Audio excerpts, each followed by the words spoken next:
Welcome to Breaking the Fourth Wall. And I'll tell you, today's just life full of beaches. But I'm sorry, the Barbra Streisand thing made me think of that. I don't know. I am your host, Chris Wild, and with me, as always, is my panel. First and foremost, Christina Warburton. How y'all doing? Eric Batista. Hello, everyone. Matt Cruz. What's going on, people? And our resident author, Christen Stobel. Hey, everybody.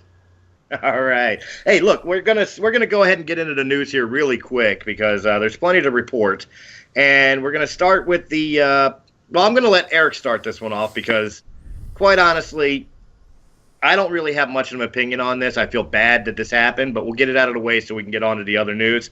Eric, go ahead and tell us about Mobb Deep. Mobb Deep, you mean? Whatever his name is. Yeah, there was a concert over the weekend that was featured Ice-T, Mobb Deep, and a couple of artists.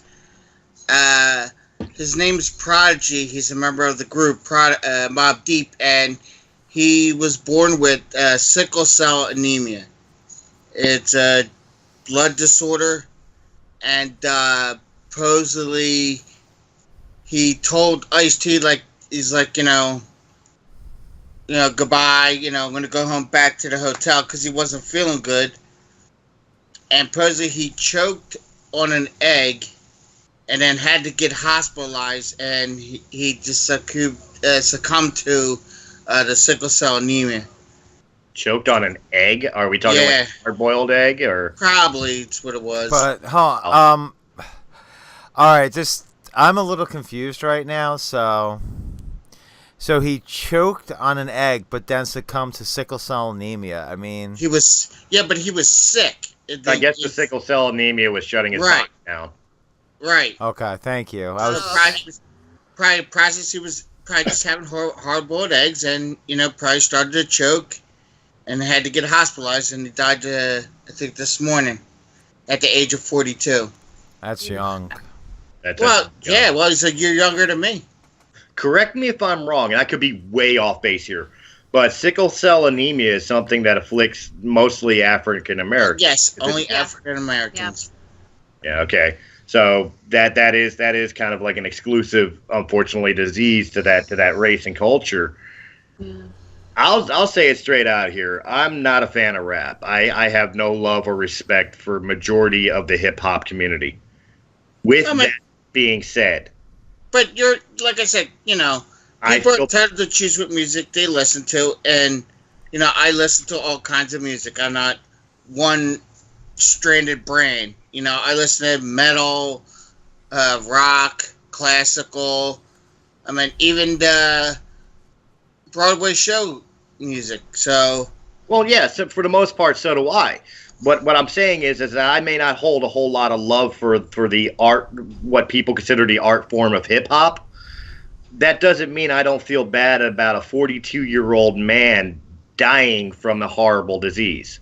Right. So my thoughts and prayers do very much go out to his friends and family.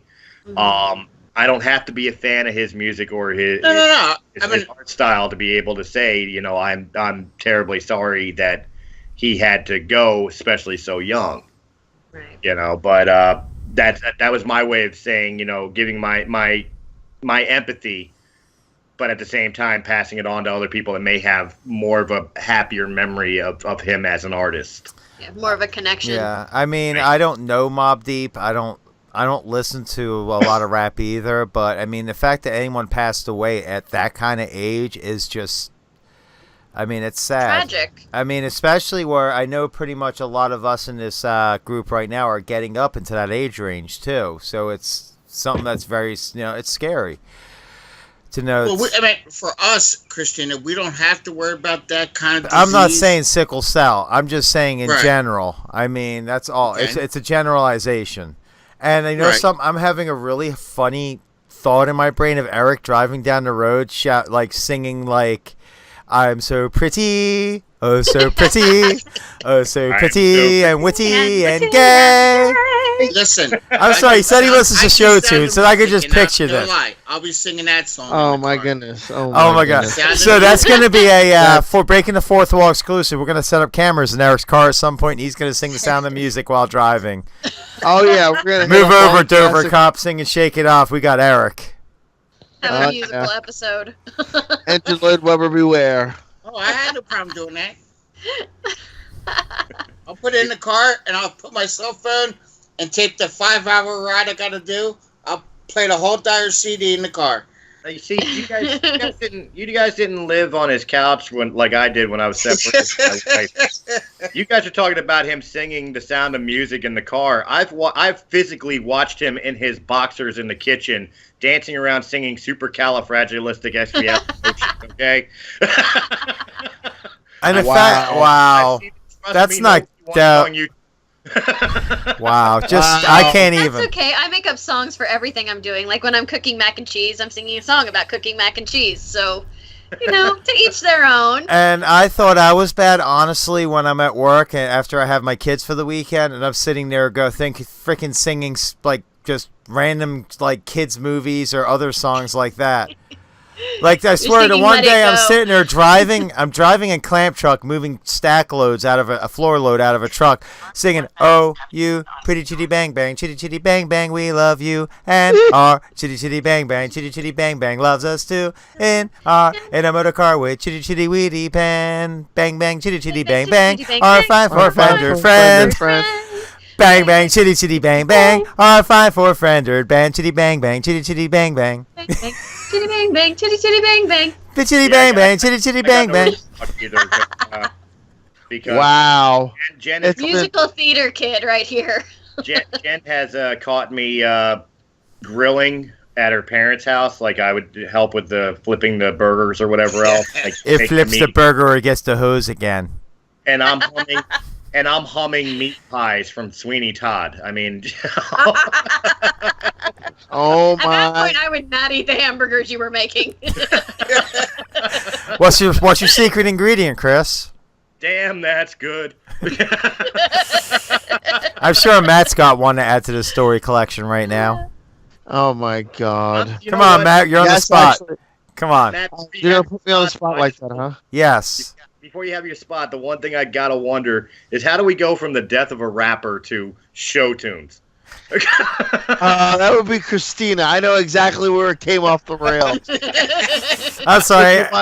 I'll be the George Carlin, your conductor tonight. Okay, on Shiny Time Station. Okay, it was our friend Christina who decided to throw us off the rails with the. I can just see Eric going down the road singing "Chitty Bang Bang, Chitty Chitty Bang." No, bang. it wasn't Chitty Bang Bang. If you're gonna say it, get it right. I'm so pretty, oh so pretty. I'm so pretty and witty and gay. Get it right. One thing I was thinking of was like when I'm doing dishes, and I have because I have my mix, and it's like I've got Trap Nation running wild, like with Mickey Valentine and stuff like that. And I know my kids love this one thing I have. It's called Marshmallow Man, and my son's like rapping along with the song. And you got to understand, he's 3 years old. So it's the funniest thing. Like he's like mimicking every other word that I say. The good news is it's clean, so they can't get anything. But the funny thing is, I actually saw my youngest, actually out of the twins, Alicia. Oh my God, hilarious! She got deep into black and white. It was hilarious. She just Sound of Music. Like she just got deep into it. I'm like, what in the heck, girl? Where did this come from? I'm like, where did this come from? I've caught my kids in the shower. They like to sing in the shower, and they be so loud. I walked up on my phone and audio recorded them. Oh my God! I have video. I still have it actually of my daughter when she was about. I guess she was about 3 years old at the time, singing Katy Perry's "Roar," and she's getting completely in it. Like she's running across the living room. She pushes on the couch and throws herself off the couch to run the other way, and she's just screaming because it's funny because she doesn't know all the words. But as soon as I have the eye of the tiger, but as soon as Tiger comes, she starts screaming tiger. Like the last words, she just starts screaming them. It is like the most adorable, but like just funny thing I've ever. And then I have another video of my daughter talking about that. We were at a wedding. This was back. It's about also when she was about 3. It's 3 years ago, and they were playing rap music. And this one song is like "She Got a Donk," and she starts dancing to it, and you would swear she heard this song before. So I knew she hadn't. And she had this like perfectly choreographed dance, like it was just hysterical. Speaking of choreographed dances, one last one here, Eric. You'll remember this. Our friend Nate. Remember when he would get drunk and grab like one of the microphones and he would lip sync to and dance to "If I Were King of the Forest" from The Wizard of Oz? Oh yeah! Wow. Understand people don't know Nate. Christina should remember Nate. I remember Nate. Nate was our. We used to call him a double stuffed Oreo. He was our resident black guy in the group. Oh my goodness! Little heavy set. Little. Funnier than hell. Funnier than hell. He was compared to Joe, his white shadow. Okay. Oh my only God. a little heavy set. Well, Joe at least Nate didn't Marshmallow smell. Man. I'll give him that. Unlike some, yeah. Joe was Stay Puft Marshmallow Man. Like after the Ghostbusters toasted him. He was the chocolate. He was the chocolate marshmallow man. Yeah. Oh. But Nate was probably one of the nicest guys you ever saw, but when he got drunk and then he would want to get that soundtrack in his head, he would dance around. If I were the king of the forest. I mean, it was hilarious. Oh, there's something else we have to get because Chris is kind of funny singing that song. Oh my God! Here we go. Coming up on a future Breaking the Fourth Wall. Breaking the Fourth Wall and show tunes. I have a Dorothy outfit. So there we go. I can put that on. I will agree to do this. We could do a full production. I will agree to do this, but Christen has to ship that off to Eric. Eric is Dorothy. Oh. No, it's custom made for me, and my feet are tiny. And Eric's got to do the dance. Got to do the dance for a West Side Story, the fight dance. The banana. Look at Eric. I mean, look at Matt going to town on that. Trust me, I'm Puerto Rican. I had to grow up with that with my mother. Oh my God! All right, so maybe Matt should do West Side Story. Oh my God! Eric can do Sound of Music. Oh God! Tonight. Oh God! All right, let's get back onto the news here. We got plenty to talk about. This just reported in. Lucasfilm has released the directors Phil Lord and Christopher Miller attached to Star Wars Han Solo movie. From reports, it was just creative differences, according to Kathleen Kennedy, president of Lucasfilm. Unfortunately, visions and processes weren't aligning with the partners on the project. The film is still slated to release May 25th, 2018, and they will be announcing a new director very soon. Guys, should we be worried about this Han Solo movie? No. No. Not at all. Here's the thing. I mean, thing I will say about Disney can be very, especially it seems like with the LucasArts projects, they are very tenacious with keeping things right. I mean, look at Rogue One. Look at Episode 7. They are very tenacious in a lot of ways, and they want to do right by Star Wars, and you can see this. So I have a feeling maybe them releasing these directors and not just settling for what the directors want to do and trying to get the movie right is a good sign, because it shows you know something. No, this is not how we need this movie this way. We can't do this way. We can't have Han Solo flying a Cadillac. It's not going to work. I just picture him in like a purple fur coat with the gold teeth and everything. Yeah, the big the hat with the big partridge feather hanging off of it. Yeah. With the toothpick out, like driving the big old pink Cadillac, like, bitch better have my money. Yep. Bitch better have my money. Or better yet, Jabba better have my money. Oh my God! Jabba better have my money. Shifter. Yeah, the 8-ball shifter, and don't forget the barefoot gas pedal. There you go. I'm sorry. Also, And shag carpet everywhere. Look like you skinned a Build-A-Bear shop. and also in other Build a Wookiee. Build a Wookiee. Build an Ewok. There we go. Yes. And other Star Wars related news, it is reported that we should be seeing a full trailer for The Last Jedi released by D23. Guys, are we excited about Episode 8 and getting a full trailer? No, Oh, not at all. Yes, Of we course I am. Hell yes, absolutely. I want to see this. Now, D23, what are they? What are they? D23 is it's basically Disney's Comic-Con. Oh, okay. Didn't Mario said he was going to that this year? Yeah, Mario is going to be reporting from D23. D23 is basically Disney showcases everything Disney does, from the Pixar stuff and the Disney movie franchise stuff to Lucasfilm to Marvel. Okay. Okay, cool. And Dimension Films, which people forget they own Dimension and Miramax. That's why I wasn't worried when they bought Lucasfilm. They're like, they're going to Disneyfy it. It's like, has anybody seen The Crow?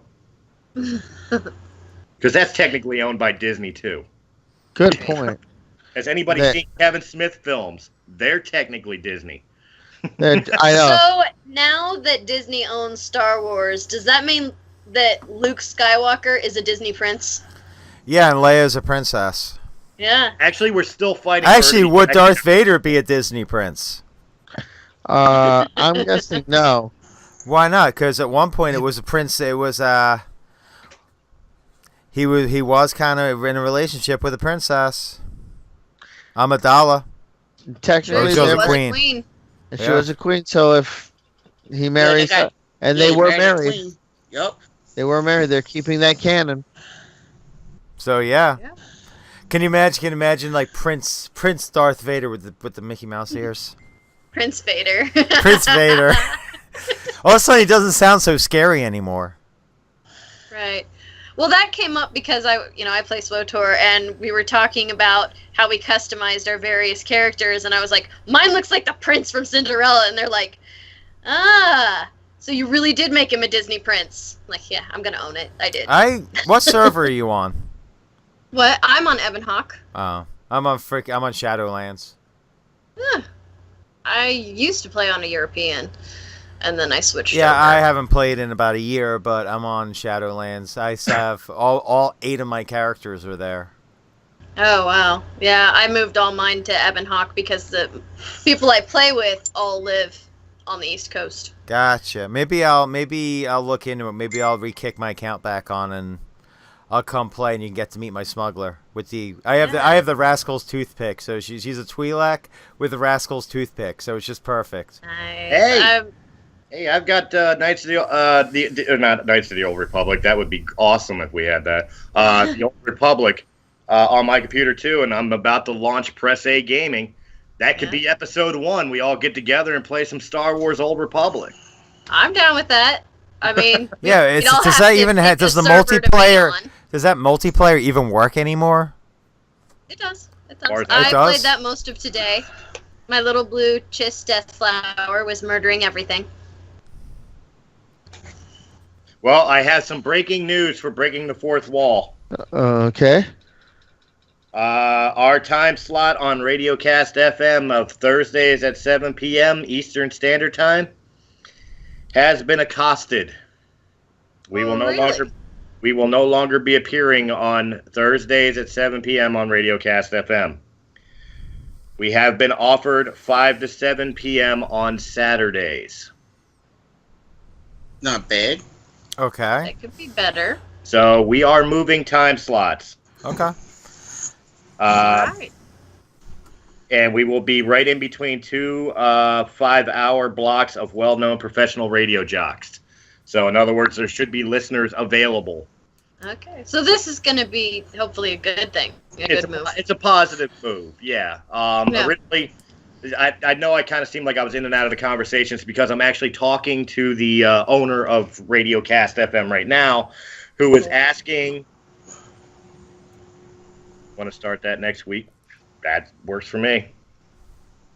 Talking to me and was originally talking about this week. Unfortunately, Christina is doing her final Eclectica. She is doing one last one, and then she's taking some time off, obviously, for personal issues and stuff of that nature. She just really can't afford the time to be able to DJ on Wednesday nights.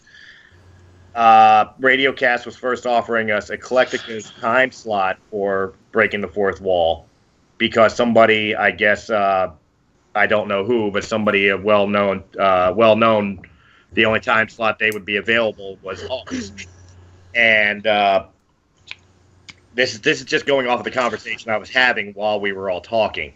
But I told him I don't think Wednesday will work with the fact that we record on Tuesdays and we got to give Christina time to be able to rip out the audio, separate it up to the segment cuts for Radiocast so they can have their commercials and music in between and stuff of that nature.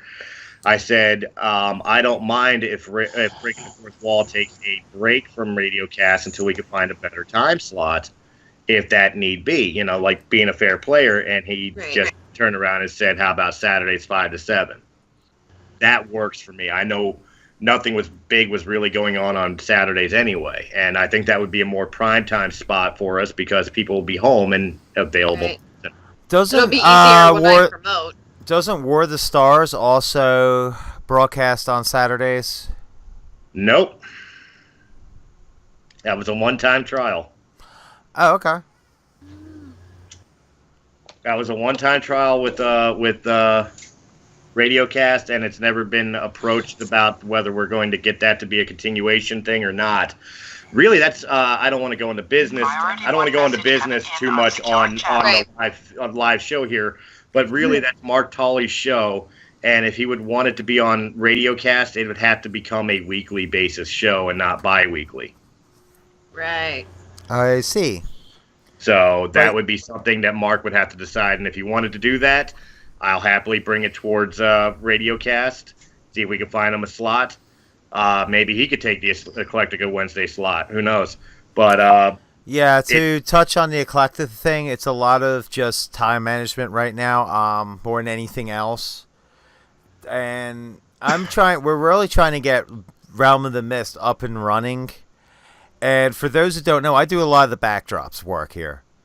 I do editing. I handle most of the editing, if not all of it, for this show, for War of the Stars, That Trans Geek Girl, which is my podcast, Gaming XP, that is coming up, as well as I just started handling the editing of Nerdy Observations, which is Mark Tolley's other show.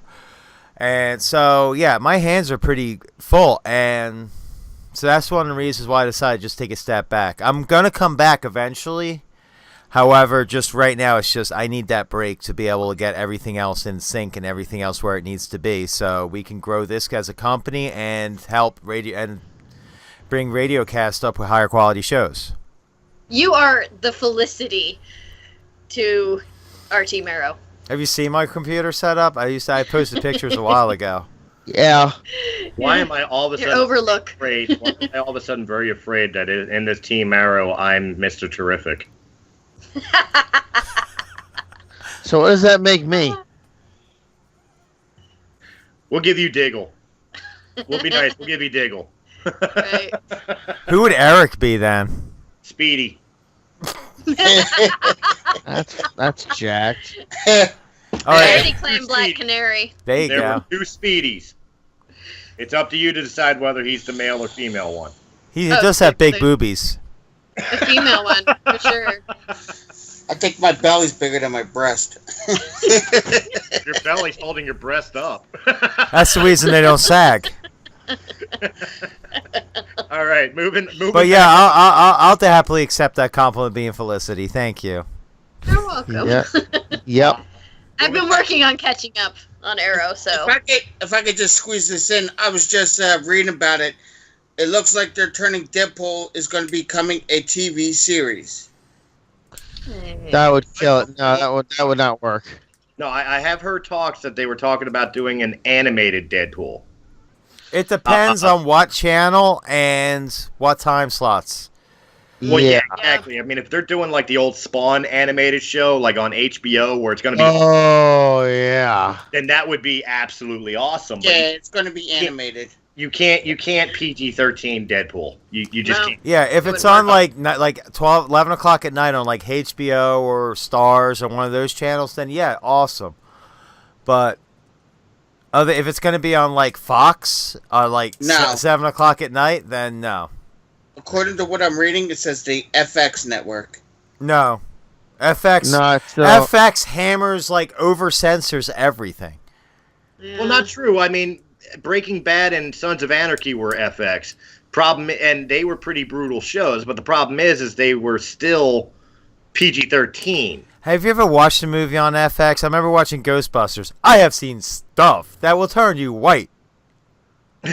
This is true. This man is some sort of rodent or something. I'm not sure what he is. I mean, come on.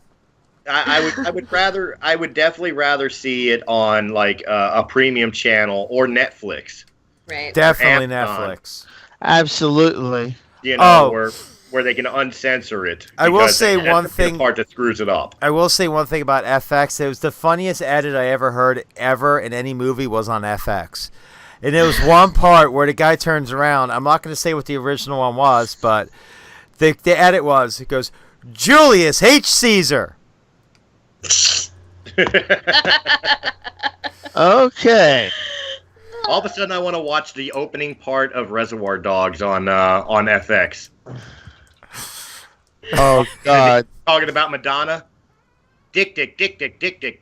That's a lot of dicks. I want to hear that edited. Bob. That's a lot of bobs. Yeah. There, already edited. There's the edited version. No, the best was still Ghostbusters. Is that I have seen it like that. I said, "Has anyone cursed yet?" I don't know. No. I don't think so. Well, the part where he goes, "I have seen shit that'll turn you white." He goes, where he goes, "So that's true. This man has no dick." And he turned around and goes, and the FX edited version was like, goes, "This true?" And then Venkman turns around and goes, "True. This man has no dick." No, they edited it out. And he goes, "No, this man is some sort of rodent or some kind. I'm not sure why." It was just like, wait, what? I mean, it didn't even sync up with his mouth anymore. Like he was already done talking, and his voice is still going. Oh my God. Yes, it's horrible. Well, speaking of movies and things that Disney shouldn't be playing with, but are Venom. We reported on this last week about how they are releasing it, and they're talking about doing it PG-13, which really that to me still feels like a mistake. It should be rated R. However, the Tom Hardy-led movie has been announced and confirmed to be part of not only Spider-Man Homecoming's universe, but in turn part of the MCU, along with Black Cat and Silver Sable. Silver Sable. Silver Sable. Interesting. Silver Sable. Connect with the Marvel Cinematic Universe. That's an interesting choice. Yeah, I agree with that fully. That is interesting. I'm curious. I'm very curious to see how it plays out. Yeah. If I may,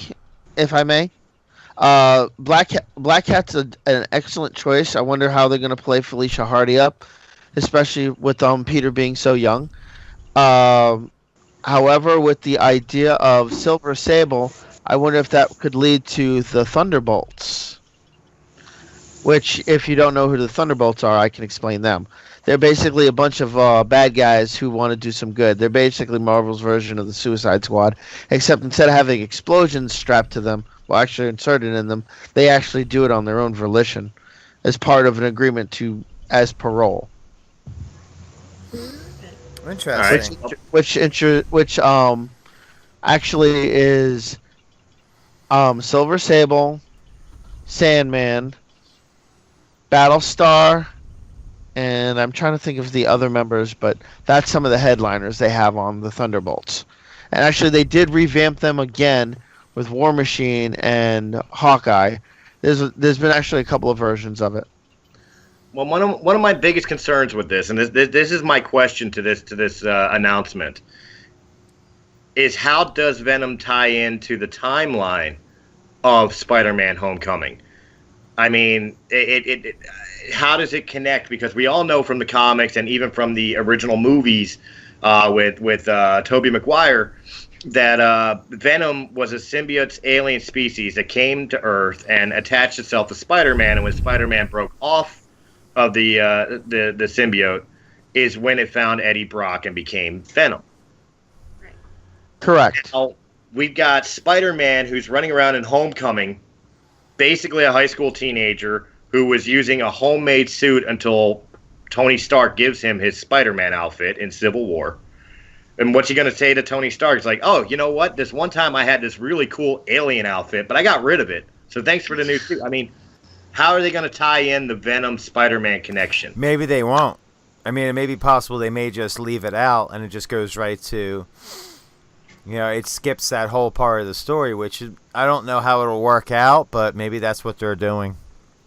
Right. Actually, they could. I think they'll skip ahead. They'll skip ahead to Agent Venom, where he's kind of a good guy joining up with Guardians of the Galaxy and the Nova Force. I think that could be a play later on. I think right now they're just going to skip the whole Batman part. I mean, if the Spider-Man part. I'm tired. I've had a stressful day. You have. You have. Actually, they could wire it to itself. Basically, they could do it like they do it as we know with Marvel tradition. They could give the snippets towards the end of the movie and then give it its own like little 2-minute blurb of how Venom is separating from Peter Parker or gets into Peter Parker, leading to Spider-Man 2. Right, the credit scenes. So it could be anything at this point. Or it could lead to the Venom, the Venom as a single movie in its own franchise. Well, Venom is a single movie in its own franchise. Well, you know what I'm saying. That's how they could play it up. Right. It's supposed to tie into Spider-Man and in turn to the Marvel Cinematic Universe, but it is its own standalone. So this is Venom's story. Right. Well, that would be the best way to tie it in. Do you think Spider-Man will appear in Venom's movie? Yes. But they would have to. They would have Probably. to. I'm sorry. You can't have one without the other. Not this early in the career. It would totally destroy it if they didn't. I mean, maybe even with the Stark suit, maybe it will, try to bond with him. Maybe the Stark suit is the reason why it won't bond. I mean, this is Tony Stark. We're talking about here, or Tony Stank. That's not going away. Yeah, that's not going. I was noticing. Tony Stank. The accent went somewhere. Are you Tony Stank? Eric, any opinion on Venom before we move on? No. Okay. Well, then I got one you will have an opinion on. This coming Thursday night, Friday morning, Cars 3 is being released. Now, Pixar has just recently announced that originally in the first design draft of the movie, they had originally set up where Lightning McQueen would have appeared in the Cars universe version of Los Angeles at a Hollywood party, which would have been a whole bunch of different cars that were in TV shows and movies. And, of course, in this universe, the cars are the stars instead of, the actors or whatever the case may be. I mean, like Boat Reynolds in the second one? Or in Planes, Fire and Rescue? No, think about instead of Bo and Luke Duke, the General Lee's the star of the show. Yeah, no, just saying you got Boat Reynolds, which cracked me up. Well, in this party, we were going to be treated to a cameo appearance of the 1966 Batmobile and the 1989 Tim Burton Batmobile, having a conversation with each other. And it was rumored that they were talking about having the late Adam West and Michael Keaton voice both characters. Oh. Unfortunately, the story took a different direction and that scene had been cut. Guys, how awesome would it have been in Cars 3 to have a cameo of Adam and Keaton doing their Batman voices as the Batmobiles? I would have been not into those. I would actually go see that in the theaters just for that scene. I would actually watch that movie. I have kids, movies, but I'd watch it for that. I have kids. I don't have choice either. But that's the thing right there. I could use my kids as an excuse to go see the movie without seeing weird. That's why we have kids. This is the real reason we have kids. So we could go to kids' movies that we want to see and like just sing the kids along so it doesn't look we're weird. I know, right? And go into the kids aisle and get the toys. And yeah, I totally won't talk about the movie afterwards. Like, oh my god, did you see Cars 3? It was awesome! I'll tell you what, as a 40-year-old man, it is great to have children. It makes going into Toys R Us feel a little less sleazy when I'm buying toys.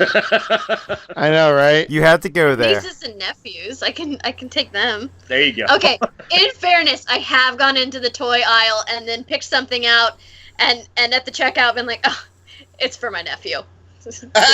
No. Oh no, you want to hear something real? I was at Walmart last week on Saturday, and I was in the toy section because I always kind of stop in there because that's where they keep most of the pops and they keep all the Star Wars stuff. So I'm in there and I see somebody coming on the aisle, and I'm sitting there, I'm thinking, oh great, now this is not going to look weird or anything. Here's me standing there by myself, no kids with me, thumbing through a whole bunch of Star Wars stuff, and here comes this guy around the corner about. Good 400 or 500 pounds on one of those mobility carts, almost runs me over to push me out of the way so he can look at the Star Wars stuff. It's like, really? That's going to be me at 60. Yeah, see, it doesn't matter what age you are. That's it. You're way. There you go. All right, well, talking about Batman and the Batmobile, we have an anniversary to celebrate. Ladies and gentlemen, the greatest Batman movie ever turns 20 today. Robin. Why? Because bat nipples. What's that? Why? Because bat nipples. Because bat nipples. Look, I said it off camera. I'm going to say it again. I'm sticking up for the feminist movement right now. There has been inequality in Batman and Robin because Batman and Robin had bat nipples and Batgirl didn't. We need a special edition where we digitally enhance some bat nipples on Batgirl's uniform. Can we just edit out the other bat nipples? That would make it a lot more comfortable. That's kind of where what I was thinking. I would rather them edit the Clooney bat nipples off, okay? Please. Make that happen. Be easier to do from an editing standpoint, too. Yeah. Am I the only one who's feeling that this movie had way more wrong with it than nipples on the uniforms? Oh, yeah. It was. There was so much wrong that's the one thing everybody picks to focus on. You know what it is? That movie is like a car crash. You haven't done the interstate and there's this like bad car crash and you don't want to watch it, but it's there so you can't take your eyes off of it. That's that movie. Yeah. Yes.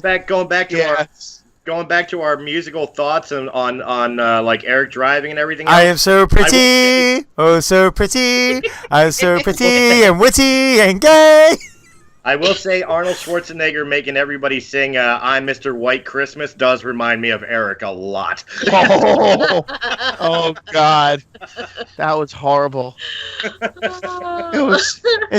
It's such bad memories, man. I mean, there was like the only part of the movie. There's the only character in the movie that wasn't screwed up was Schwarzenegger as Dr. Freeze. He did a good job.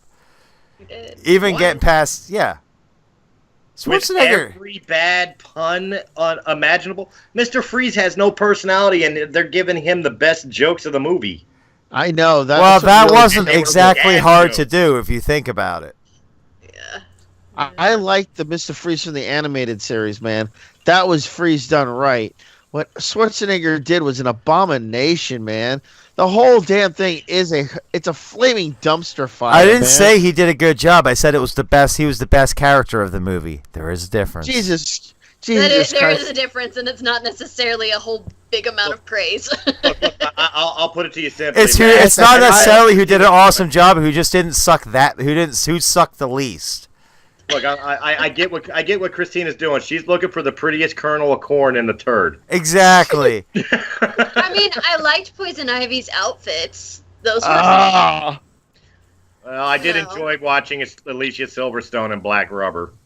As long as it's like a Britney Spears music video. As long as I hit mute, I can enjoy it. Exactly. See, once again, there's the male train of thought to a T.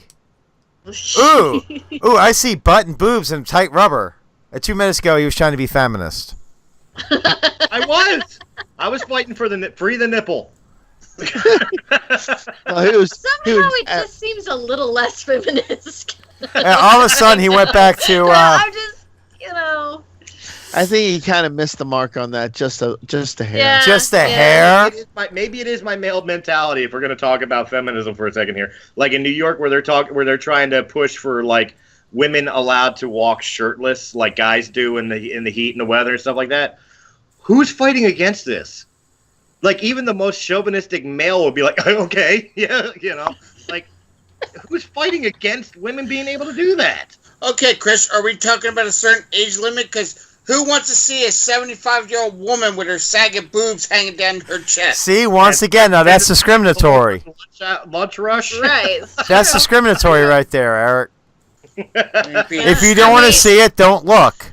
I don't want to see her basset hounds that low. Ouch. Yeah, but there are a lot of guys that go shirtless that people don't want to see. Yeah. You know how many times I've gone to the beach seeing a guy with boobs hanging lower than that 75-year-old woman and a belly that like just kind of droops over everything. Like you can't even see the guy sweat.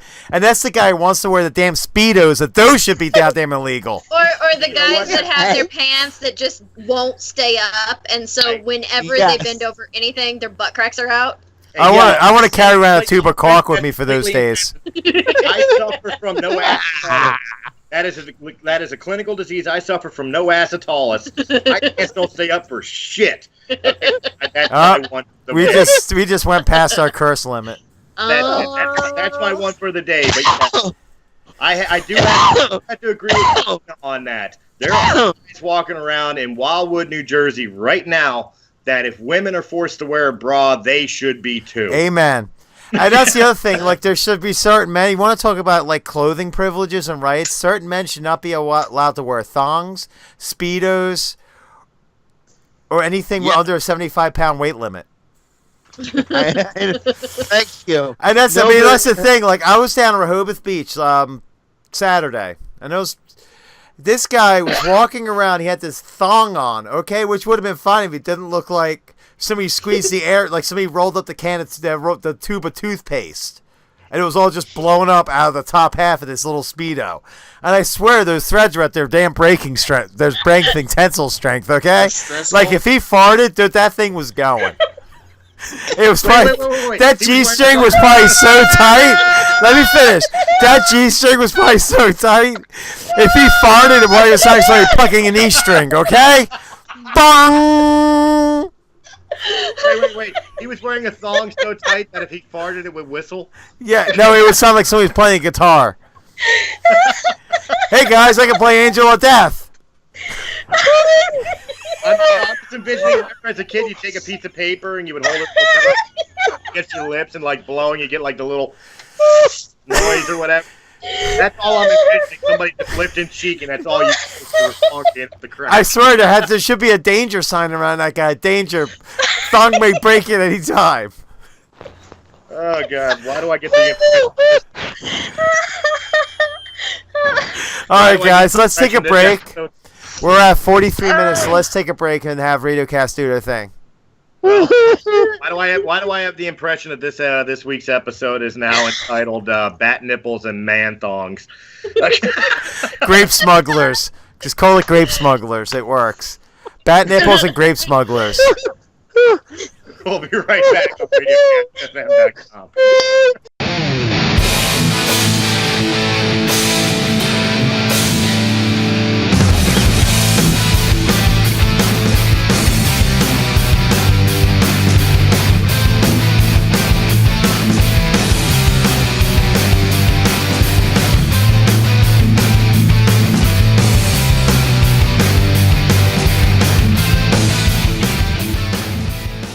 Oh.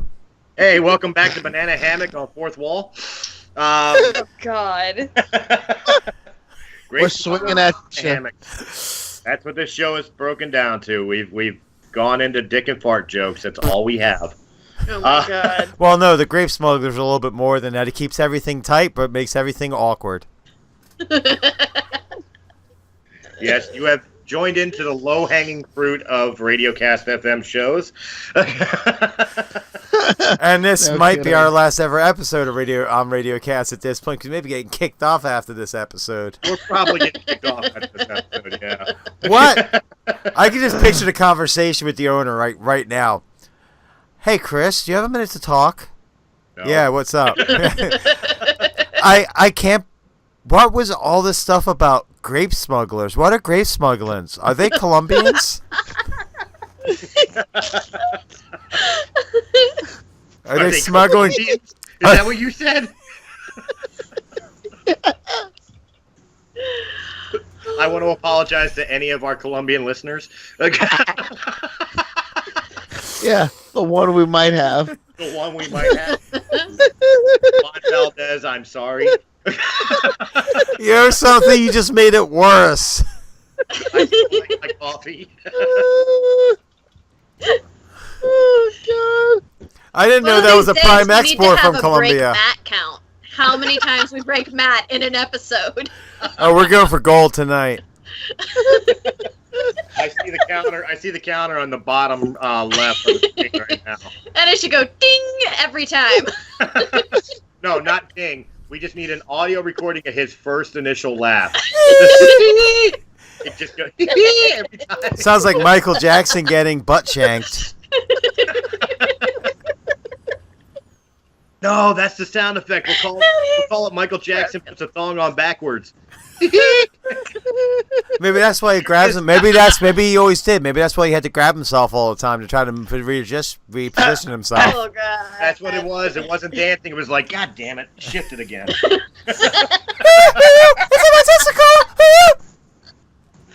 That explains how he hit them high notes. Yep, that's what I was thinking. All right. Well, now that we've angered Michael Jackson fans everywhere. Oh, wow. Our one fan probably we have it. Michael Jackson. Hey, it's a 7-10 split he had to live with, okay? Jesus. Oh! 7-10 split and the balls keep rolling down the middle. Oh. Oh, wow. I lost complete control of this show. And we are now a fiery train wreck. Show. We are now a fiery train wreck. And Eric's just sitting there laying back like Al Bundy. He's watching Netflix. This probably is true. Oh. He's probably watching. I'm actually looking at the 13 worst movies of a sequel. Oh, you're cheating. Nice segue. Oh, look at him being all like focused. Rant. There's a first time for everything, ladies and gentlemen. Sequels that have actually destroyed a franchise. Eric, since you're looking up, you could start us off. What kind of sequels destroyed a movie franchise? You want me to hit? I'll hit with, what do you want? Number 1, number 2, or number 3? Dealer's choice, man. All right, I'm going to give you number 1. RoboCop 3. Ooh. Actually, I don't agree with that. RoboCop 3 wasn't too terrible. My only biggest complaint about that was that Peter Weller wasn't RoboCop. I didn't really like it. It felt pushed. Yeah. It felt rushed. It wasn't. The first one was great. I mean, they didn't have to make didn't have to do a redo. It was great the way it was. I mean, I liked the remake. I did. But yeah, part 3. See, I would have said the remake was the one that crushed the franchise because it deviated completely from what RoboCop was. Do you want number 2? Because it's been the talk of the night. Sure. I know. Batman and Robin. Oh, that not number 1.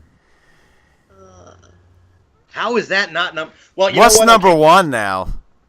Number 1 was RoboCop 3. What's number 3? Let's hear what number 3 is then. See what you said the other 2. Grease 2. Wow. Wow. There you have that on Blu-ray? Dumpster fire. Yes, that was a flaming, stinking dumpster fire. Oh. Wow, I can't believe they actually considered that. Well, see, a couple of the ones I was thinking of that popped into my head when thinking about like franchise killing sequels. Friday the 13th, Part 8, Jason Takes Manhattan. That wasn't on here? That was a horrible movie. Neverending Story 3. There was a Part 3. Why? No. I have the original, and I didn't like the other ones. I didn't mind 2 so much, but 3 was, oh my god, that was a I liked 2 because the book is actually the first and second movie. So I liked 2 in that it actually followed the rest of the story because they kind of stopped halfway through the book with Neverending Story, like the first movie. Right. Oh, okay, well. Yeah. So, I mean, the second one wasn't too bad, but I didn't like it because it didn't feel right to me not having part of the original cast, or there was too much time in between. I would agree with that. It felt like it was too far apart for me. If they could have kept it with the original cast, I would have been like, okay, it was okay. I mean, but it was too far apart. Too far apart. I think what they should have done, and it would have been better, is if they actually did a reboot, and because the cast doesn't look any. They didn't even try to cast people that looked like the original ones. I think if they'd done a reboot, it would have been better received. Well, I didn't mind the dude who played Bastion. Jonathan Brandis. Jonathan Brandis. I knew it was Brandon something or so. Yeah, Jonathan Brandis. Like, he was okay in the movie. I think he was the one saving grace in the movie. Right. Then he went on to do Sequest. But awesome show. Which was an awesome show. Yeah. But like them not getting to write Atreyu and even Falcor, they didn't even get the animatronics of Falcor. Oh, and it was worse. Yeah. It was actually worse than in the second movie. Yeah, it was like apparently.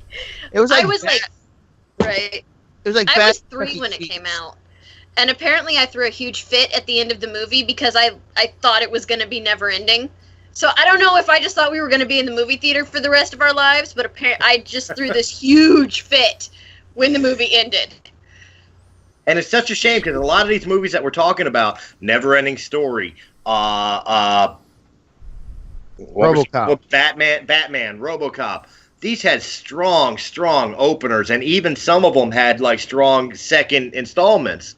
And then we up in the cluster of the third, or the sequel that destroys the franchise. Well, speaking about that, how about Starship Troopers 2 and 3 and 4 and 4? Oh Jesus! Yeah, it got worse as like time the went first on. Starship Troopers was great. I absolutely adore the first Starship Troopers. I liked it. And the second was just like, what did it have any of the original cast? It was literally like, what the hell are you doing? Then they tried to bring back some of the original cast in the third one, and they just screwed it up worse. Like, that was even possible, but they did. They figured out a way.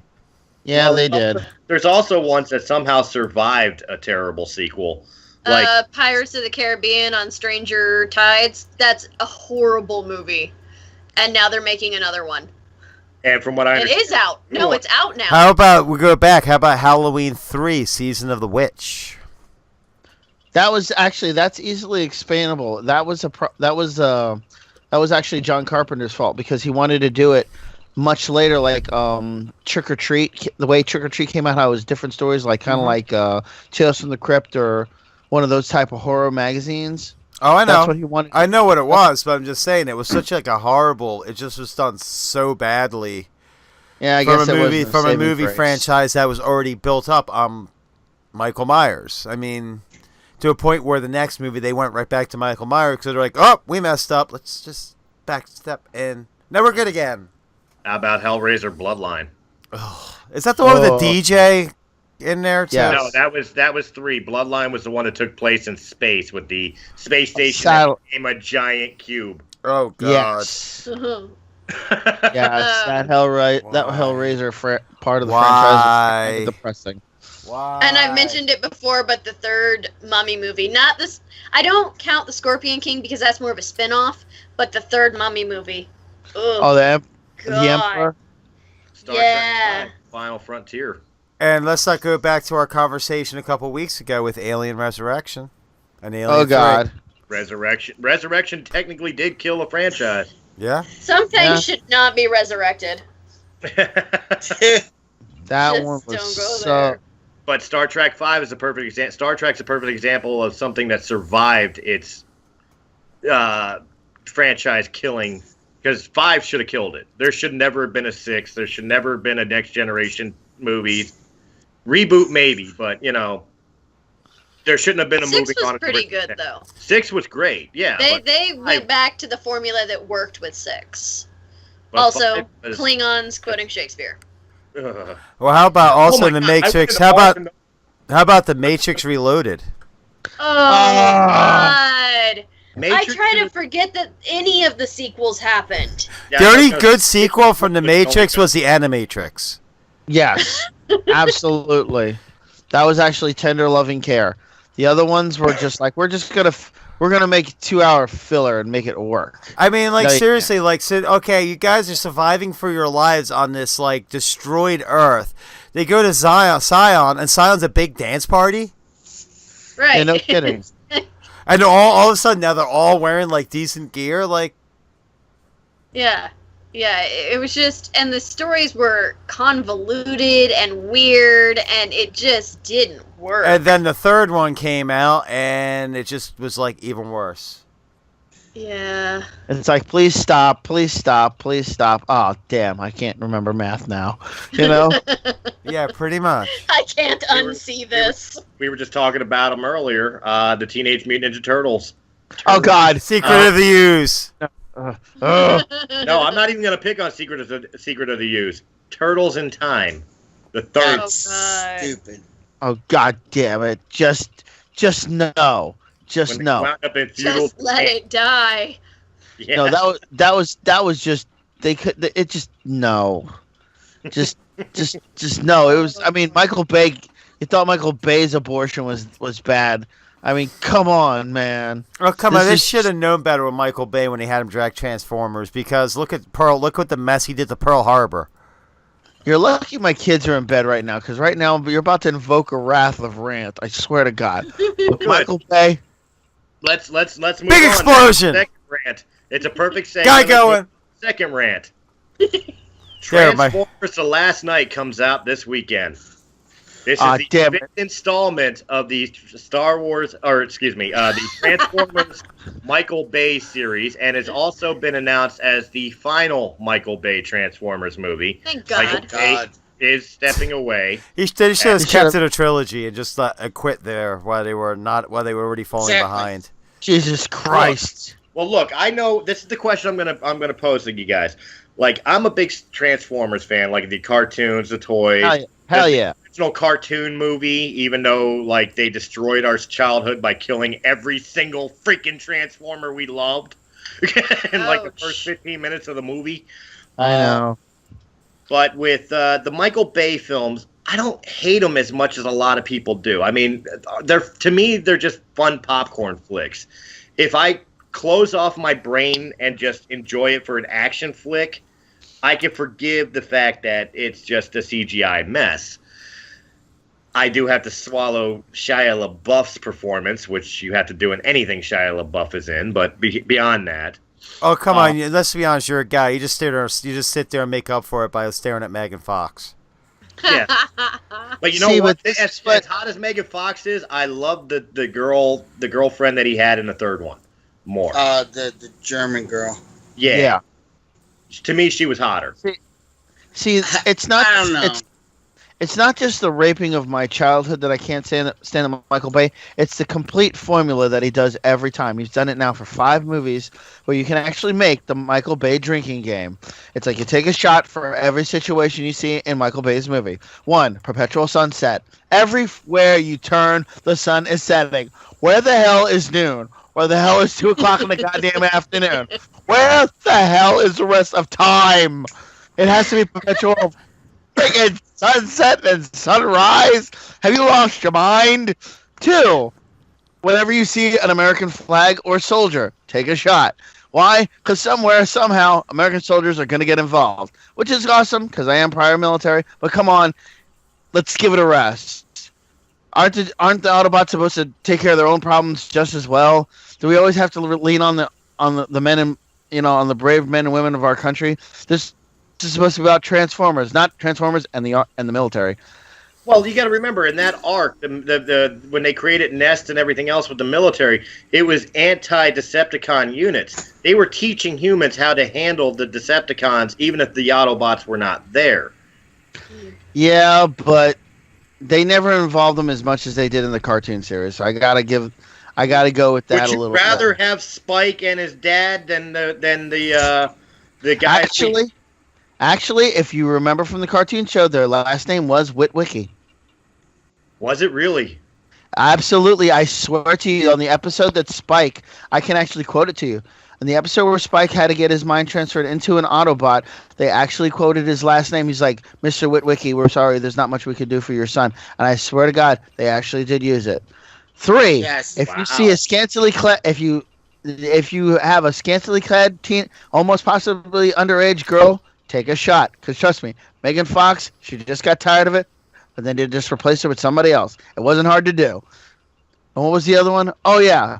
If they over-explain the narrative way too many times, take a shot for every time. However, within 30 minutes, if you start to slur way too much and cannot keep a conscious thought, you might want to seek professional medical help. Because after 30 minutes, you're going to need more than just a bottle. You're going to need the whole goddamn fucking rack to fucking get your brain wrapped around half the concepts that he's trying to choke you down when he rapes your childhood. And then you're gonna have fun editing that rant. And then to finish off the alcohol poisoning after your Michael Bay fiascos, pop in J.J. Abrams and take a shot every time you see a lens flare. I'm not a fan of J.J. Are you Abrams. trying to kill us? So overrated as a well, director. he did good. He did good at episode 7. I will say that. The Force Awakens, he did do good, and you could tell he really. My problem with The Force Awakens was his directing. Really? Yeah, because he made sure you knew what was going to happen 30 minutes before it happened every time, and I just thought it was clumsy. But he's never been good at keeping secrets or suspense. He thinks he's good at it, but he's not. Actually, I tend to disagree with you because I've seen some of J.J. Abrams' earlier movies, the one I'm thinking of right now was 10 Cloverfield Lane, because I watched it on Amazon Video. Mm-hmm. And I will say that movie had me guessing the entire time what the hell was going on, because they made it seem one way and then they made it seem another way. Then they made it seem, I was like, it was very similar to Lost and how you had to keep guessing what the hell was going on. Oh, did you see, I thought about Lost when I watched, because my thing with Lost is everybody guessed early on what it was, and he's like, no, that's not what it is, that's not what it is. And then it ends and that's exactly what it was. See, it's no, you're backtracking because everyone figured it out in the first season. But yeah, my argument for J.J. Abrams as far as negativity is concerned would be Lost. And it's simply that J.J. doesn't know how to end a story. He tells a good story, but he doesn't know how to end it. Lost was a terrible ending. It was a predictable ending. Yeah. I just think he's very predictable. And so I get bored. That's why JJ was perfect for episode 7, because it's the beginning of the trilogy. He doesn't have to end the story. Mm-hmm. He gave a perfect setup, but there's no ending. See, Force Awakens is actually my least favorite Star Wars movie. But yeah, for example, let me go into this movie real quick. I'll explain why it was okay. So essentially it starts out with this girl. She's leaving her boyfriend because they had a fight. And as she's driving away, he calls her on her phone, and he's like, "Why did you leave? We just had a fight." Next thing, she gets into a car accident, gets pushed off of a cliff. She wakes up in this underground bunker with John Goodman, which is scary in itself. Oh, yeah. And the entire time, he's kind of weird. You could tell the dude's not... And he was saying, I saw your crashed car. I was on my way back to my bunker, and now you're safe. There was an attack. And the whole time, he was sitting there trying to figure out, is there an attack? Is there not an attack? Is this guy just abducted her? And then, she tries to get up to the front door, and somebody comes running up. She's got, lesions all over her face. And okay, there must be some sort of chemical attack. But then later on, she gets up to find this other little hatch, and there's, blood and scratches on the window. It says, "Help me." So now you're sitting there like, what the hell is going on? To figure out at the end of the movie, I don't think anyone who hasn't seen it yet is not going to want to see it anyway. But did you design that spoiler alert that we talked about? yeah, so spoiler alert. So anyone who doesn't care, anyone else, plug your ears. So what turns out at the end is his wife and daughter left him. He abducted this teenage girl out of high school at one point and pretty much had her like and treated her like his daughter kind of deal. Then eventually so I don't know what happened to her. I think she died eventually, and he kind of just disposed of the body. So eventually she escapes after he just shoots the other guy who was down in the bunker who helped him build the bunker, shot him in the face, and then just pretty much got rid of his body in acid. So yeah. So eventually he escapes. She escapes. The bunker gets blown up. Finds out there is no air toxin. However, there are aliens. There's these alien ships that emit this green gas. I guess that's what causes the lesions and stuff. And she tries to escape. The truck, she's in the guy's truck. The truck gets picked up by an alien ship, then gets dropped. Then she ends up, because she figures out, I can't remember how she killed it. I think she threw a Molotov cocktail at it and ended up like damaging the ship enough to get loose. And then she drove away in the lady who was like all lesions up car, and they're apparently the human race is fighting aliens. It was just weird. Like I didn't expect the aliens part. Right. I mean, everybody gets lucky. I just think that he tends to be overrated. Except for me, apparently. I never get lucky. Well, see, I don't know why your explanation made me think of this, but going back to our last rant of worst sequels ever, it gotta be Blair Witch Project 2, Book of Shadows. I like Blair Witch Project 2, Book of Shadows. We had some weird stuff happen after we saw that movie. Here's the thing, okay? Really? It was a completely different style movie than the first one, obviously, because it wasn't shown in first person. It wasn't set up as a whole, like, hey, these people disappeared. No, it was set up as a movie. I really liked the premise of Book of Shadows, how they felt, in the entire movie, you thought it was going one way. And then at the end, when they're all arrested, it was reality. They were the ones doing the killing, and they didn't even know it. I thought that was kind of genius. I liked that, too. I didn't like that after we saw it, and it was pitch black outside. We went out, and the car wouldn't start. That was not cool. But I liked the movie. Because the whole time I was watching the Blair Witch Project, I'm sitting there going, you guys are stupid. I would have lived. Quit going in circles. Quit turning around. Like, this is survival 101. You guys keep changing directions. Yeah, well, that's the first Blair Witch, yeah.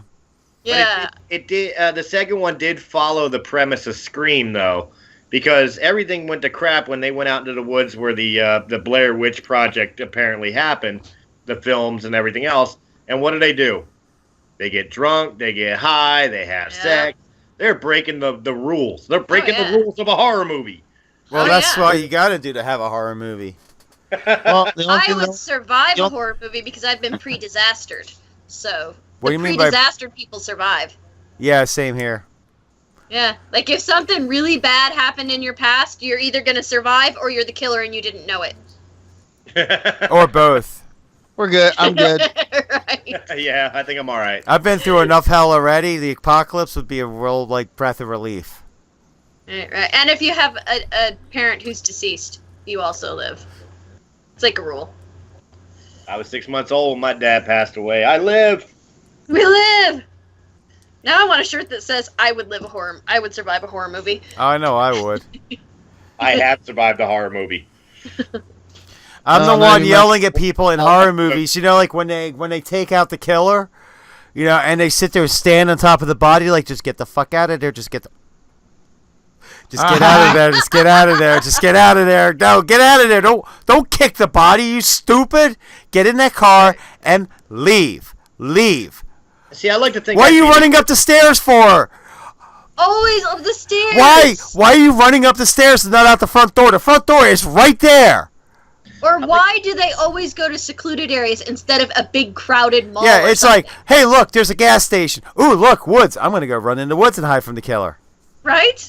Now, see, I like to think that I always like to think like everybody does. I'd like to think in a horror movie I'd be the hero, but in reality, if I were to survive the horror movie, I would be the guy that like everybody thought was dead that shows up after the actual hero. You'd be what's his name in Cabin Fever. Cabin in the Woods. No, Cabin Fever. He was hiding the guy that's always like hiding he doesn't even know what's going on because he's in a little room stoned off his out of his mind. And at the end he pops out, he's like, I lived. I survived, and he gets shot by the police. That's you. That's you right there. That would be Matt in a room getting stoned the whole time and not knowing what's going on. No, see, Matt would be the dude from Cabin. It's like, hey guys. Matt would be the guy from Cabins of the Wood with the cup that turns into a bong or whatever, the thermos that turned into a bong. Yeah, I mean Marty from Cabin in the Woods. Yeah, that would be you. I imagine I'd more be like the guy who would like jump in the way of the killer to protect the main protagonist, and everybody would think I was dead. And then after the protagonist is dead and the cops show up, or not the protagonist, the killer's dead and the cops show up and everything, all of a sudden it's like I'm taken out on the stretcher, but I'm still alive. Or see, I would be the crazy one, room holding your innards inside. Yeah. I would be the crazy one. I'll just be the one who'd walk up to the killer and just confuse the hell out of it. Just be like, yeah, come on. You're going to kill me? Kill me. What the... You know something? I had enough of this. I'm going to kill you first. I'm done. I'm done. I don't have time for this. I'm done. I don't have time for this. Yeah, let's be real. I think if life was a real horror movie, like if Friday the 13th existed, I'd probably walk up to Jason and be like, yo, you need a partner? I can't stand these kids either. Let's do it. Just remember, though, as far as that term, to bring it serious for a sec, some people have lived horror movies already, so. Let's make it happen, you know? Hell with these kids. We love premarital sex. Talking about a franchise-killing movie, Jason X. There you go. Yeah, you gotta obey the rules. Machete back. Yeah, that's the one part I like to Scream too, incidentally too, where they were told when he calls up the movie guy and goes, "What's your favorite scary movie?" It's like Showgirls.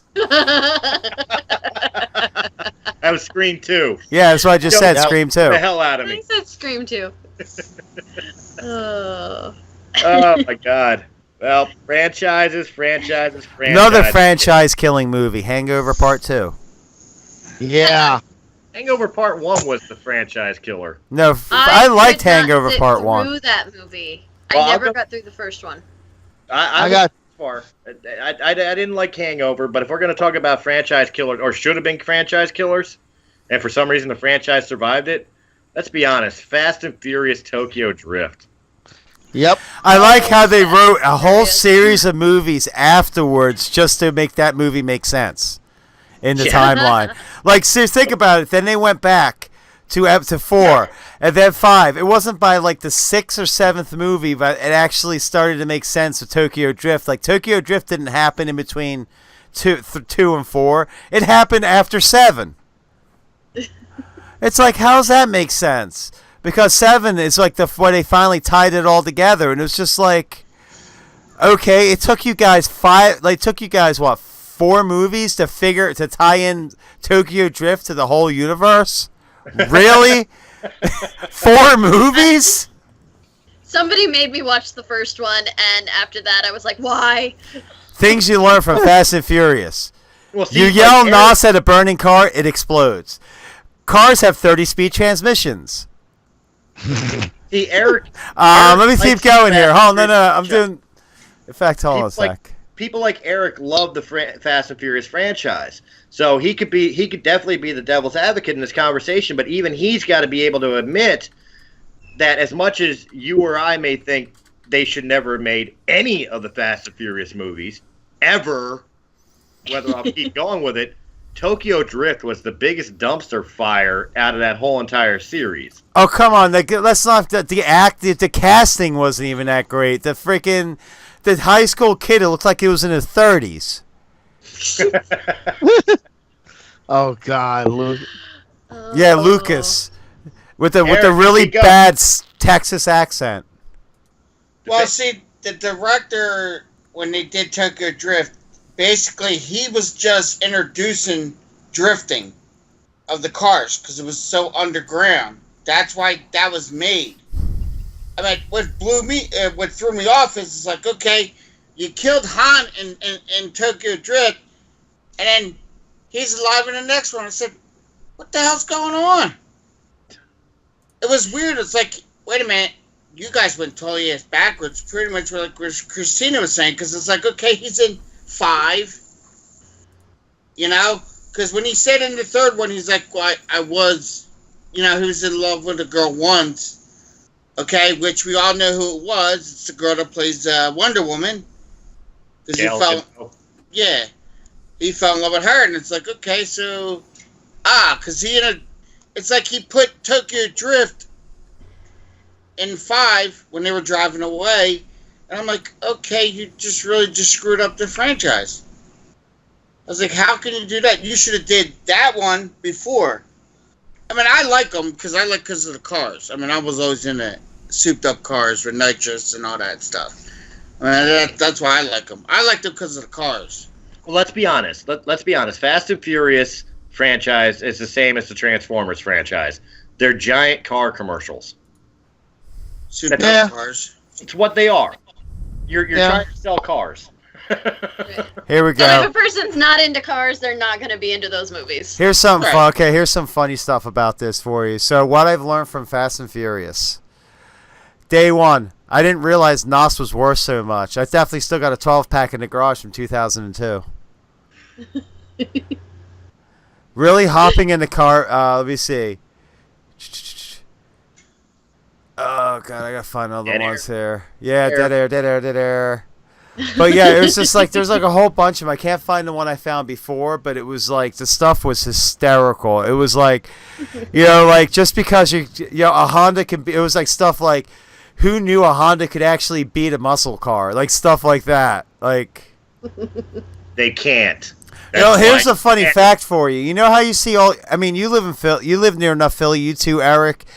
Matt, you live in Dover, so you live in a major city. Everyone's seen those like wannabe Ricer Hondas. You know why they have that like aluminum loop on the back? Funny fact. Yeah. Down. Huh? To keep the ass end down. No, it's aluminum loop on the bottom of the car. Why? It's a tie down. What they do, I've seen videos of this in Puerto Rico. They actually tie it to a tombstone. Like the things you see on the side of the highway, or a giant concrete block, so they can do burnouts. Like, the only way they could get these cars to do burnouts is to tie into something. Think about that one for a minute. Oh. Like, they literally, like, to take this chain, wrap it around like a giant concrete block so they can burn out.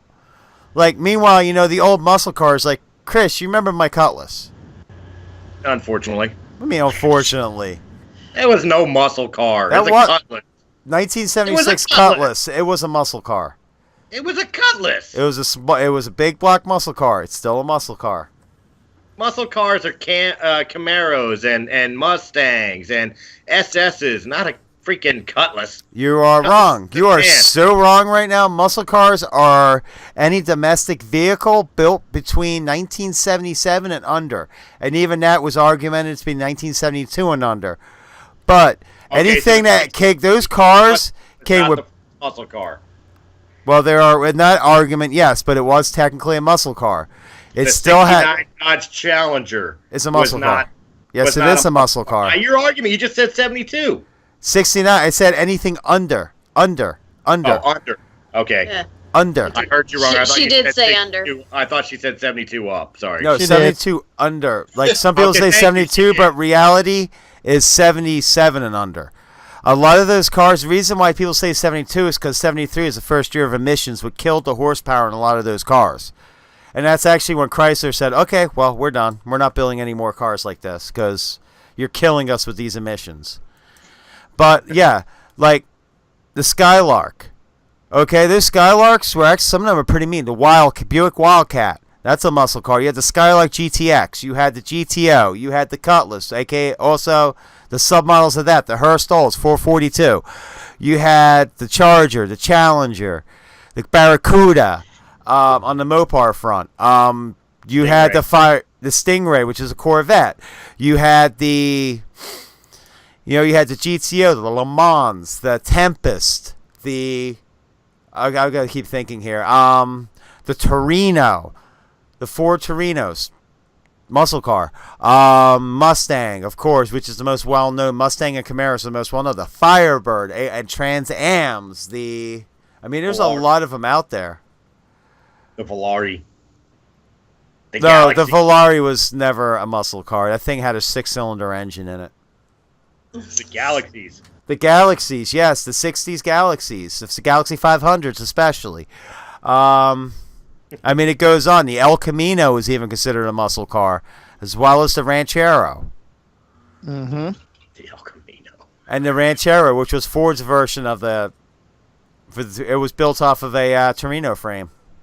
The Camino, the El Camino was the car version of the mullet. It really was. Yeah. Yeah. That is the most apt description ever. It really is. I can't even argue that. But yeah, the muscle cars was that whole generation of two-door cars with V8 engines in them. That's the basic way of saying it. They came with V8s in them. They had power. Even the Nova.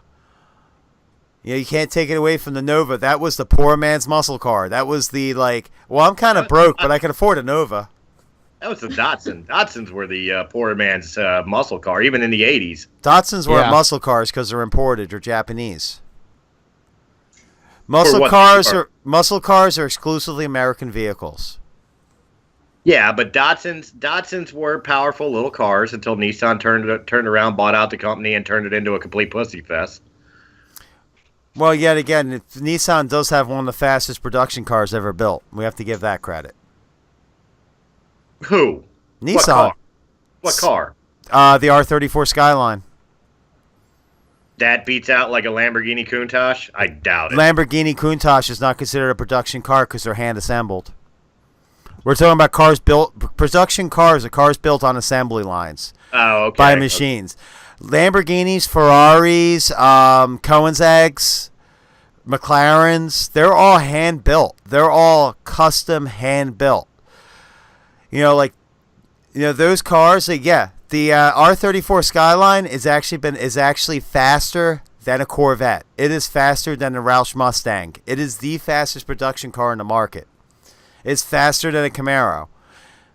And yet it still sounds like a wet Taco Bell fart when it's going down the road. Come on. I remember I had my GT. I had my Grand Prix GTP. It was a 2000. And I had worked on it. It wasn't stock. I'm sitting at a red light on Roosevelt Boulevard when I lived in Philly, and there's this little black Civic with a fart can on it. And the guy's revving his engine next to me.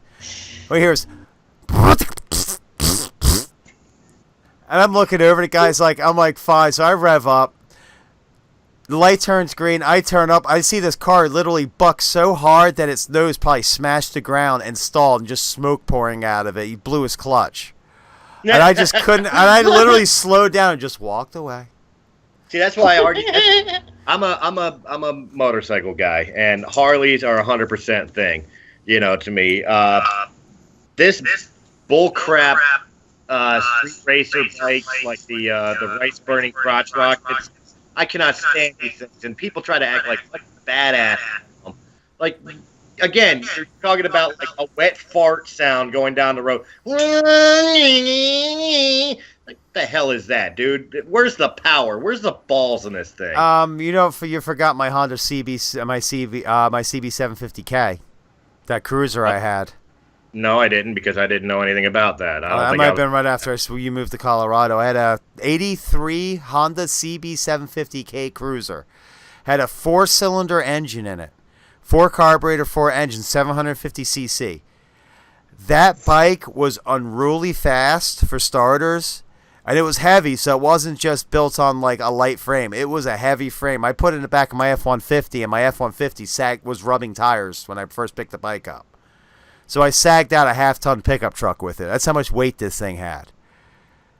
And that bike, I had a friend of mine, a very experienced Harley rider. I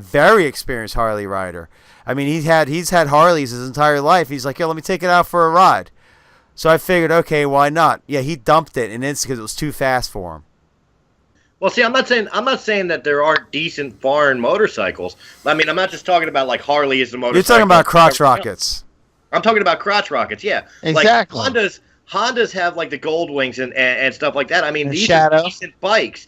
BMW, the Shadow, the BMWs, the Ducatis, they're decent bikes.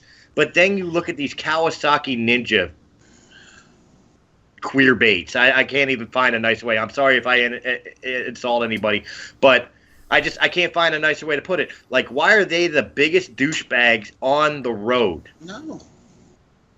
Eric They're the said ones no. that cause all the accidents with the piece of crap Hot Wheels car bike, acting like they're the biggest badasses on the road. Well, let's ask you this question. I'm going to pose a question to you.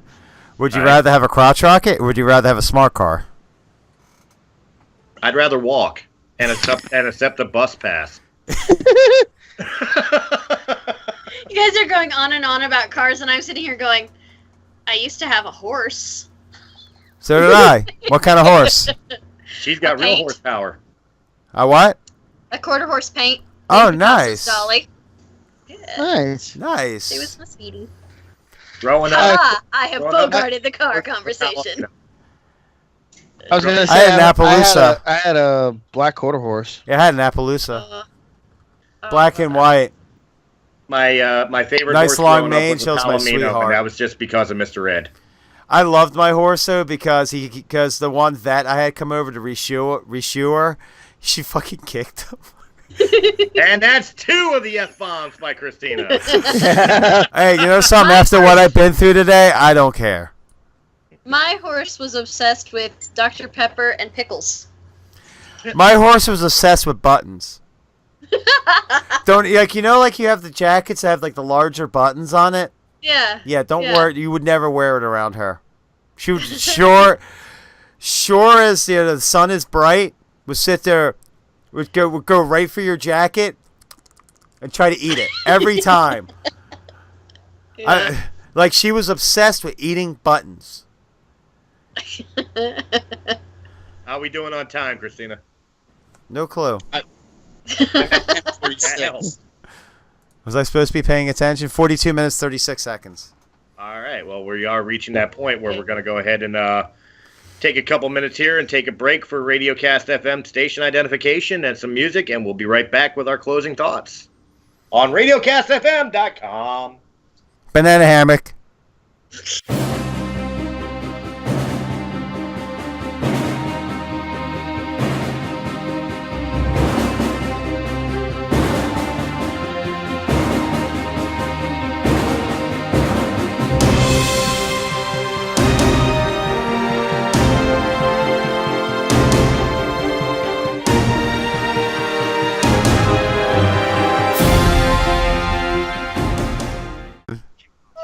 Bork, bork, bork, bork, bork, bork, bork, bork, bork. Welcome back I think to the fourth wall. the intro to our show is just going to turn into him laughing every time. That's the whole goal. Gotta get him fired up, and then we get started. Oh my god. I think he's gonna pee himself. I think he's gonna pee himself. That's the saddest part. He's sitting away from the camera, but he's laughing so hard the camera's bouncing. He's experienced an earthquake of a 7.5. Oh God, this is so wrong. Before we get into our movies of the week, there is one other thing I forgot to mention that I saw on the news this morning. We're going to go into a little toy section here. Barbie has decided to change Ken to make him more PC. They are releasing 10 different Ken dolls consisting of like different ethnicities and stuff of that nature, which is not unheard of before, but instead of the blue-eyed guy that we've been used to since Barbie's inception back in like the 40s. Now we have like Ken with the man bun. Oh God. Do we have Ken? Do we have an overweight Ken in a banana hammock? I'm going me. Middle-aged Ken, you know. Middle-aged Ken with the beer gut. Yeah, wearing it, but he's got to be wearing the thong Exactly. because he's still former stripper Ken. Oh God, Yes, no. yes. the middle-aged Ken in the man thong with the V patch of hair coming right from the ass crack. And it's gotta be blotchy. It's gotta be blotchy hair too. Like he has like random blotches of hair on his ass cheeks and back. No, I got it. Plus, it's got to be a leopard print thong. And he's gotta have. And he's gotta have a chain. He's gotta have a fanny pack with it because it just will complete it. A gold chain. A couple of gold chains. Which is tangled up in his chest hairs. I gotta correct the thong. It was actually just a brown thong, but it became leopard print because he's been having constitutional issues and. Oh, you had to go there. You had to go there. Yeah, you just killed it. I'm moving on. Sweetheart, is there anywhere we wouldn't go? I just realized Eric really hasn't said much. I think we lost Eric in segment 1. Yeah. We talked about Fast and the Furious. He talked for a minute and then he's like sleeping. Wake up, He's Eric! over Wake there up! Dwelling in darkness. The light Hello, reflecting darkness, off. my old friend. Well, we'll get him involved in this one. Well, first off, Eric, how do you feel about the new politically correct Ken doll? Man Thong Kang. There we go. I don't give a rat's ass about the Ken doll. I'm being honest. I'm sorry. I don't give a rat's ass about it. I don't care. You can make it white, black, orange, green, yellow. I don't care. Well, would you be more excited if the Ken doll had like a banana hammock and kung fu grip? I heard there's a special edition Eric Ken coming out. Looks like that. Christina, come on! You're killing yourself here. Oh man. Eric Ken. Eric Ken, how you looking forward to the man bun Ken doll? You gonna buy it for your daughter? That is so. They're getting out of control. It's just. I'm glad my daughter's out of that phase. She's kind of into brats and stuff like that, but she's gone past that Barbie phase. You know what I mean? I've been able to. I'm sorry, I gotta argue that point. At least there was something positive out of Barbie. Maybe not the current Ken doll, but there was something positive out of Barbie. Brats, really? No, not brats. To be a stuck-up douche? No, not brats. Not brats. What you call it? The Monster High dolls. Oh, okay. No, not brats. Monster High. Monster High is a little bit more friendly, if you will. It's kind of like it's basically Universal Monsters and their kids. Right. That's it. I was never into Barbies, so. Well, yeah, I have more girls than I have sons, so it's bound to happen. Yeah. There's a lot of masculine pink in his house. A little, not much, but a little. How about you, Christina? You gonna be combing out his nice man bun? I'm not even going near that. That's what she said. You've heard that a few times, haven't you? That's what anyone with common sense should say. All right. Christen, how about you? Would you want to bring home sensitive Ken to your daughter if you had one? I wouldn't bring home any Ken or Barbie to my daughter. They're boring. I don't like them. Hey, the most celebrated thing I have with my daughter right now is the fact she wants Star Wars figures. Yeah, that's with me too. My daughter loves Star Wars, so. DC. Come on, my daughter was over this weekend. We were having Nerf gun fights. That's awesome. Oh. Awesome. Is everybody still there? Yeah, it's just... Yeah, we're still here. Is everybody speaking?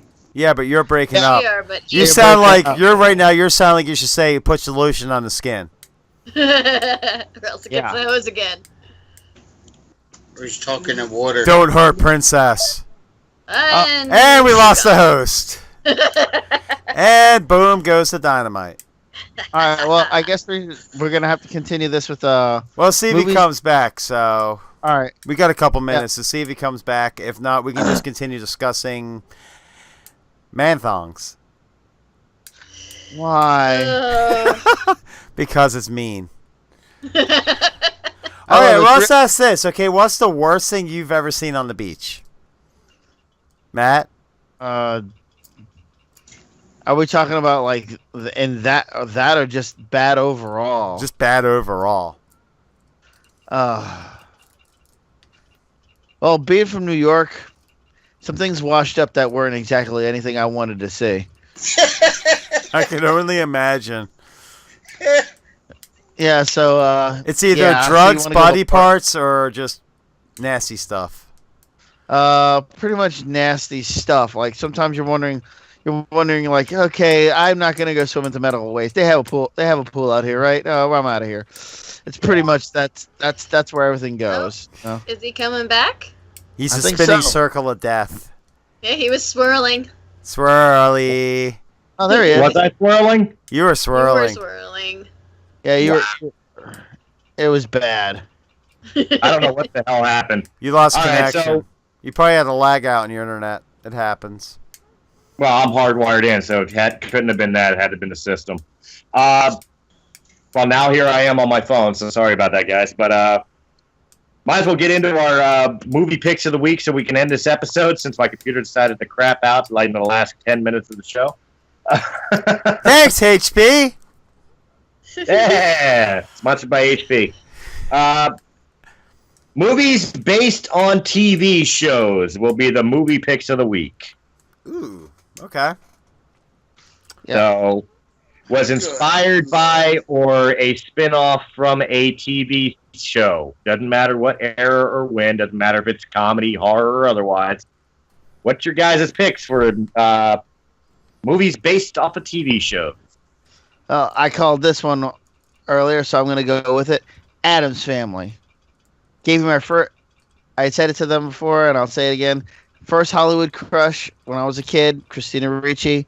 Raul Julia, he was awesome in that. I loved him as Gomez. Him and Angelica Houston as Morticia. I mean, whenever I see a meme about them, they always have to put the old and the new together. Always, they always have them side by side, and so that says something about their performance together on screen. So I just loved it.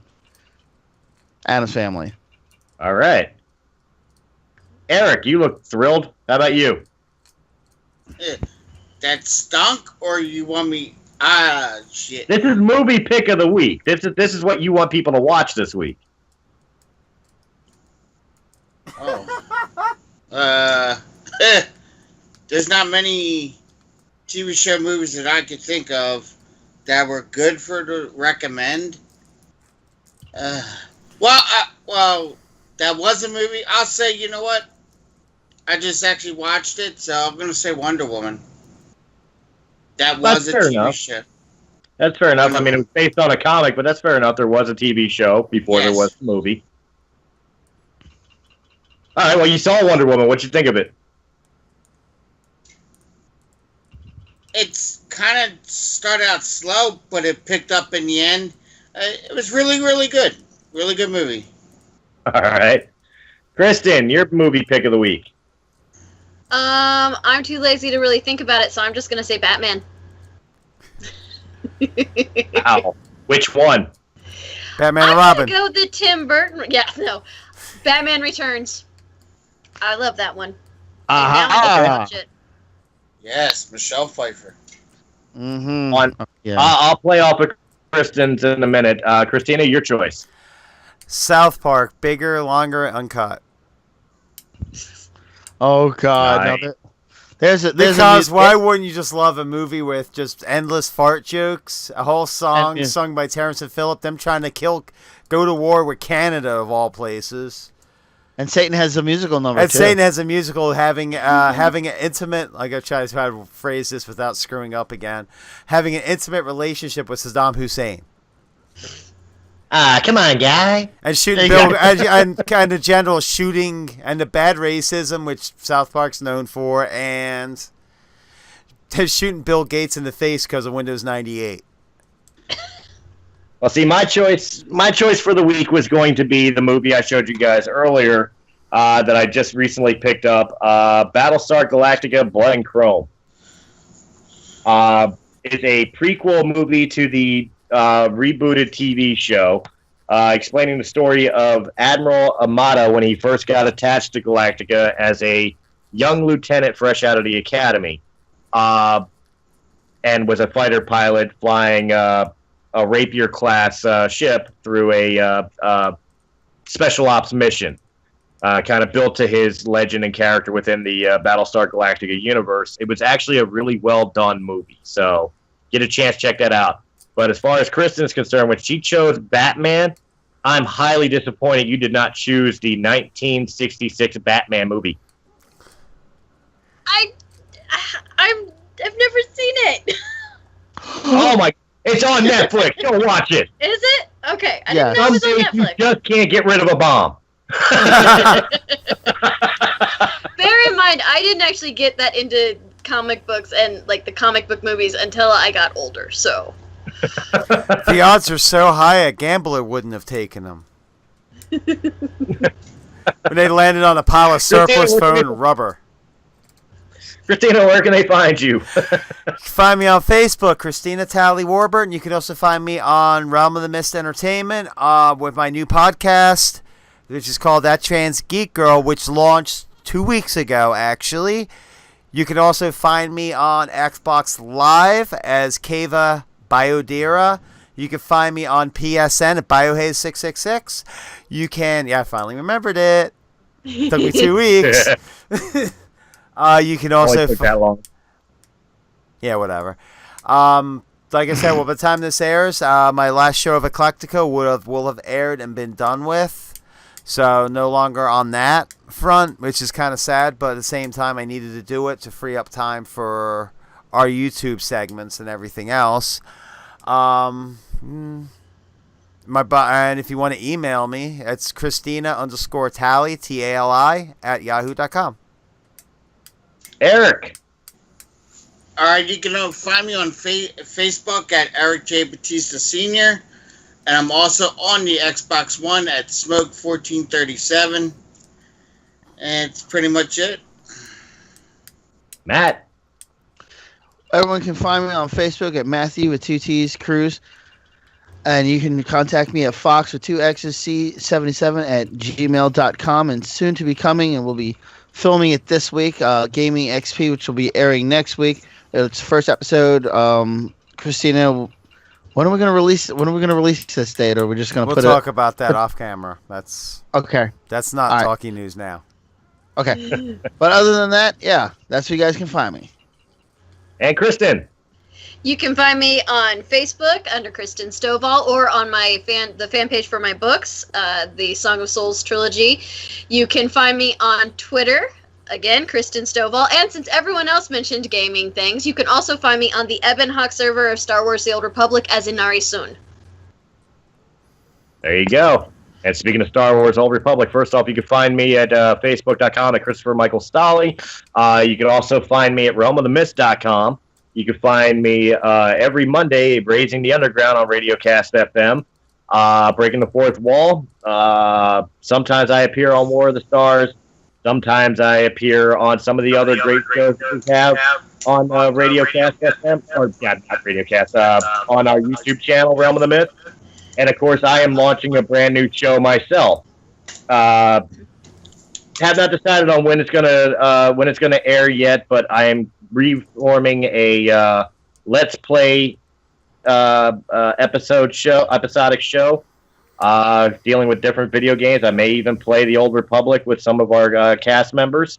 So keep an eye out for Press A Gaming coming soon. Realm of the Mist Entertainment. I guess I need to transfer my characters on Old Republic to Ebon Hawk. Come to the dark side. Yeah, but I don't feel like paying for character transfers. Yes, come to the dark side. We have banana hammocks. Oh, God. No, that would make people run away. Hey guys, watch this video. If we get, I tell you what, we'll do it this way. You guys give us 100 likes on all our videos, or 100, and you won't have to see Chris in a banana hammock. I'm getting on there right now. I'll do it too. I'll give you guys 2 weeks. You have 2 episodes to give us 100 likes on one. No, just subscriptions. Just 100 likes on our channel. All right, yeah, 100 likes on our channel. You have 2 episodes to get that done. 2 weeks. Or I do the following fourth. I'll do the fourth wall at Brave New World in a banana hammock. And I will not be showing up for that show at that point. Offer some positive reinforcement. That is positive reinforcement. I won't be in that banana hammock. We get 100 likes. It's